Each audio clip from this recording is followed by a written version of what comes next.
بسم اللہ الرحمن الرحیم۔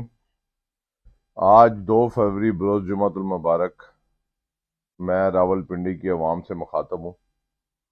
جیسا کہ آپ کو پتہ ہے کہ شیخ رشید احمد صاحب کو آج گرفتار ہوئے 17واں دن ہے، اور میں اپنے ہر ویڈیو پیغام میں یہ کہتا ہوں کہ شیخ رشید احمد صاحب نے جو اس شہر کے لیے، اپنے حلقے کی عوام کے لیے قربانیاں دی ہیں، آج میں اس پہ بات کرنا چاہتا ہوں۔ راول پنڈی والو، 10 اپریل 2022 کو جب عمران خان کی حکومت ختم ہوئی تو اس وقت سب سے پہلے میں اور شیخ رشید احمد قومی اسمبلی سے استعفیٰ دے کے اپنے اسمبلی سے باہر نکلے۔ سب سے پہلے شیخ رشید نے اور میں نے اپنے استعفے جمع کرائے۔ اس کے بعد سب سے پہلے میں اس راولپنڈی شہر میں گرفتار ہوا اور 20 دن اٹک جیل میں قید رہا۔ ڈیتھ سیل کی چکی میں، موت کی چکی میں مجھے رکھا گیا۔ 15 دن میں کسی کو مل نہ سکا، اور مجھے جو ایک چھوٹی سی سیل ہوتا ہے اسی کے اندر انہوں نے بند رکھا، لیکن میں نے اف تک نہیں کی۔ اور پھر 9 مئی سے پہلے شیخ رشید احمد صاحب کو پابند سلاسل کیا جاتا ہے اسلام آباد کے اندر۔ ان کے بیریا ٹاؤن کے گھر سے گرفتار کرتے ہیں۔ بیریا ٹاؤن کے گھر سے گرفتار کرنے کے بعد ان کو اسلام آباد کی عدالتوں میں، مری کی عدالتوں میں ہتھکڑیاں لگا کے پیش کیا جاتا ہے۔ اسلام آباد کی عدالتوں سے ان کو دھکے دیے جاتے ہیں سیڑھیوں سے۔ اس 72 سالہ شخص کو -3 اور -4 کے اندر مری میں لٹایا جاتا ہے۔ میرے دوستوں، بھائیوں، بزرگوں، اور پھر اس کے بعد وہ 4 مہینے کا چلہ کاٹتا ہے، 40 دن کا چلہ کاٹتا ہے۔ 40 دن کے چلے کے دوران جو ظلم و ستم ہمارے خاندان کے اوپر ہوا، میرا دادا دادی کا گھر، بھائی گھر توڑ دیا جاتا ہے، لال حویلی کو تباہ برباد کر دیا جاتا ہے۔ 13 اگست کو ہم جلسے کا اعلان کرتے ہیں۔ یہ جو کینڈیڈیٹ بنے پھرتے ہیں، یہ مصروف اس وقت لندن میں تھے، لیکن لال حویلی کو کارڈن آف کر کے، اندھیرا کر کے، لال حویلی کے ہر دروازے راستے کو بند کر دیا جاتا ہے۔ پھر لال حویلی کو یہ 1.5 ماہ تک پولیس کے حوالے کر دیتے ہیں، کہتے ہیں یہ محکمہ اوقاف کی جگہ ہے، لیکن ہم اف نہیں کرتے۔ یہ میرے بڑے بھائی کو اور شیخ عمران کو اٹھا کر لے کے جاتے ہیں، ڈبل ہتھکڑیاں لگا کر چارپائی کے ساتھ باندھتے ہیں، ہم اف نہیں کرتے۔ پھر یہ میرے گھر میں داخل ہوتے ہیں، میرے گھر کو توڑتے ہیں، میں اف نہیں کرتا۔ یہ پھر میرے بڑے بھائی کے گھر کو توڑتے ہیں، پھر میرے چھوٹے بھائی کے گھر کو توڑتے ہیں پنجاب پولیس والے، ہم اف تک نہیں کرتے۔ یہ ہمارے دوستوں کو اٹھا کے لے جاتے ہیں، ان کے 10-10 سال کے بچوں کو اٹھاتے ہیں پولیس والے، ان کی حاملہ بیویوں کو اٹھا کر دھمکی دی جاتی ہے کہ ہمیں بتایا جائے شیخ رشید اور شیخ راشد کہاں ہیں۔ پھر بھی ان کا دل نہیں بھرتا، شیخ رشید ان کے پاس ہوتا ہے، یہ پھر آتے ہیں پنجاب پولیس والے، اور پھر ہمارے آبائی گھر کو توڑتے ہیں، ملازموں کو مارتے ہیں۔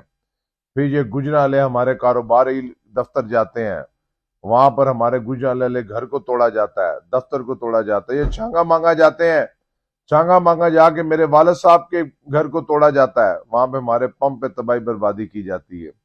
یہ ان کا پھر دل نہیں بھرتا، یہ پھر راولپنڈی آتے ہیں۔ پھر راولپنڈی آنے کے بعد یہ بیریا ٹاؤن سے شیخ رشید، شیخ شاکر اور شیخ عمران کو گرفتار کرتے ہیں۔ اور اب جب یہ الیکشن اناؤنس ہوتا ہے، ان کو پتہ ہے کہ شیخ رشید الیکشن جیتنے جا رہا ہے، پھر اس کو گرفتار کر کے لے جاتے ہیں، اور آج 17 دن سے وہ اپنے حلقے سے دور ہے۔ اس سے زیادہ راولپنڈی والوں اور کیا قربانی ہے؟ اس سے بڑی اور کیا قربانی ہے کہ پورے راولپنڈی ڈویژن کے اندر اگر کسی شخص، کسی خاندان کے ساتھ ظلم و زیادتی ہوئی ہے، وہ شیخ رشید ہے، جس کے اوپر 44 FIR ہیں، میرے اوپر 19 FIR ہیں، لیکن ہم اف تک نہیں کرتے۔ ہم وفا کا ساتھ دیتے ہیں، ہم جفا کا ساتھ دیتے ہیں۔ اور جو شیخ رشید احمد نے کہا ہے کہ جی کہ یہ ٹکٹ 3 کروڑ میں بکا ہے، یہ بالکل ٹھیک کہہ رہے ہیں۔ اور شہریار ریاض ایک جھوٹا انسان ہے، یہ میرے ساتھ قلم دوات کے اوپر الیکشن لڑنے کے لیے تیار تھا، اس سے حلف لیں ہم نے شیخ رشید نے کسی جگہ پر عمران خان کا نام نہیں لیا. ہم نے کہا اس نے پہلے طارق کیانی کا جو لوگ باہر بیٹھ کے ٹکٹیں تقسیم کر رہے تھے وہ لوگ اس میں ملوث ہیں. اڈیالہ جیل کے اندر تو پتہ ہی نہیں کیا ہو رہا ہے کیا نہیں ہو رہا. یہ سب باہر بیٹھے ہوئے لوگوں کی گیم تھی جو ان لوگوں کے ساتھ رابطے میں تھا. اور یہ آخری ٹائم کے اوپر جب 2 کروڑ سے 3 کروڑ ان لوگوں کو اس نے آفر لگائی, اور یہ پنڈی میں نہیں ہے پورے پنجاب میں ہے. یہ جو مصروف کہتے ہیں میں بڑا فیمس ہوں, اس نے اپنی پرائیویسی لگائی ہوئی ہے فیس بک کے اوپر, پرائیویسی لگائی ہوئی ہے اپنی ٹویٹر کے اوپر. اس کو اوپن کرو تمہیں پتہ لگ جائے گا کہ لوگ تمہارے متعلق کیا سوچ رکھتے ہیں. میں اس پہ بات نہیں کرنا چاہتا. میں نے یہ جواب دیا ہے کہ ہم نے شیخ رشید احمد صاحب نے جو کہا ہے وہ بالکل ٹھیک کہا ہے, اور عمران خان کے حوالے سے نہیں کہا. اس شخص نے جن کو پیسے دیے ہیں وہ جب رہا ہوگا, وہ لوگ باہر بیٹھے ہیں اس وقت موجود ہیں جن کے ذریعے اس نے ڈیل کی ہے, اور ان لوگوں کو کے ذریعے یہ آج امیدوار بنا ہے, اور شکست اس کا مقدر ہے. میں آپ کو ایڈوانس لکھ کے دے رہا ہوں. یہ تیسرے نمبر کا کھلاڑی ہے. باقی پاکستان مسلم لیگ نون والوں سے بھی یہ میں کہنا چاہتا ہوں بڑے دل کا مظاہرہ کریں. الیکشن آنی جانی چیز ہے. میں نہیں یہ دیکھ رہا اگر اگلا سیٹ اپ یہ 1.5 سال سے زیادہ چلے. یہ 2025 یا 26 میں آپ نئے الیکشن کی تیاری کریں. اگر یہ الیکشن فری اینڈ فیئر ہو جاتا تو ملک معاشی طور پہ اپنے پاؤں پہ کھڑا ہو سکتا تھا, ملک سیاسی طور پہ کھڑا ہونا چاہتا تھا. اور آخری بات, میں راول پنڈی حلقہ 56-57 کے تمام فوکل پرسنوں سے کہنا چاہتا ہوں, میں نے تمہیں تمہارے علاقوں میں شناخت دی ہے, میں نے کروڑوں روپے کی تمہارے اوپر ڈیولپمنٹ کی ہے. میں سمجھتا تھا تم میرے بازو ہو. میں سلام پیش کرتا ہوں ان فوکل پرسنوں کو جو اس وقت چٹان کی طرح میرے ساتھ کھڑے ہوئے ہیں, اور مجھے دکھ رہے گا ساری زندگی ان فوکل پرسنوں پر جو چوروں کی طرح مجھے فون کر کے کہتے ہیں کہ ہم آپ کے ساتھ ہیں, لیکن اندر سے وہ ان کو بھی پورا کر رہے ہیں, مجھے بھی پورا کر رہے ہیں. وقت ایک جیسا نہیں رہتا. جتنی قربانیاں میں نے آپ لوگوں کے لیے دی ہیں, میرے مشکل وقت میں آپ لوگ میرے ساتھ نہیں کھڑے ہوئے. یہ راول پنڈی کی عوام میرے ساتھ کھڑی ہے, غریب عوام, عام لوگ میرے پاس ساتھ کھڑے ہیں.